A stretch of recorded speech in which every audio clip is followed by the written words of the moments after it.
Ça suit les progrès réalisés dans le domaine médical ou pharmaceutique. Et donc, bon, si on veut faire bref, un petit historique du dopage, le dopage, bon, ça existait du temps de l'Antiquité, je ne vais pas revenir là, il n'y a plus de sport pendant plusieurs centenaires, et puis le sport est réapparu en Angleterre à la fin du XVIIIe siècle, début du XIXe siècle. Qu'est-ce qu'on avait pour se soigner à ce moment-là? Ben, on avait des plantes et quelques minéraux comme l'arsenic. Donc on prenait de l'arsenic parce que c'était considéré comme un fortifiant. Hop, les sportifs, quand ils ont voulu faire du sport, ils ont pris de l'arsenic. Ils ont pris de la cocaïne parce que c'était un stimulant qu'on trouvait à cette époque-là. On connaissait les feuilles de coca, on pouvait faire des infusions. Après, entre les deux guerres mondiales, il y a l'industrie chimique qui s'est mise à synthétiser les molécules qui se trouvaient dans les plantes. Et en particulier, synthétiser, l'exemple majeur c'était l'éphédrine, qui se trouvait dans l'éphédra. L'éphédrine c'est un stimulant aussi.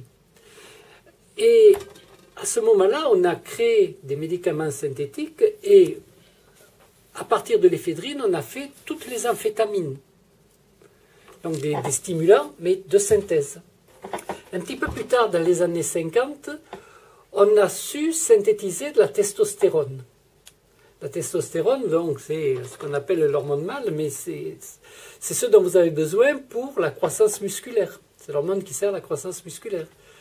Donc, à partir de là, quand on a su la synthétiser, on a essayé, à partir de la testostérone, de faire des dérivés qui seraient encore plus actifs sur la puissance musculaire. C'est ce qu'on appelle les stéroïdes androgènes anabolisants.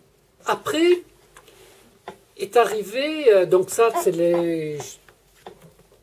Amphétamine, c'est après-guerre, c'est les années 50. Alors, de 50 à 80, c'était les années stéroïdes anabolisants. Et après, la nouveauté, c'est ce qu'on a appelé les molécules recombinantes humaines. Alors là, c'est plus de la synthèse organique, c'est des hormones comme l'EPO. Et ça, c'est la fin des années 80. Donc, ça a commencé à 88, l'EPO. Les années 90, ça a été l'époque ce qu'on appelait les hormones peptidiques.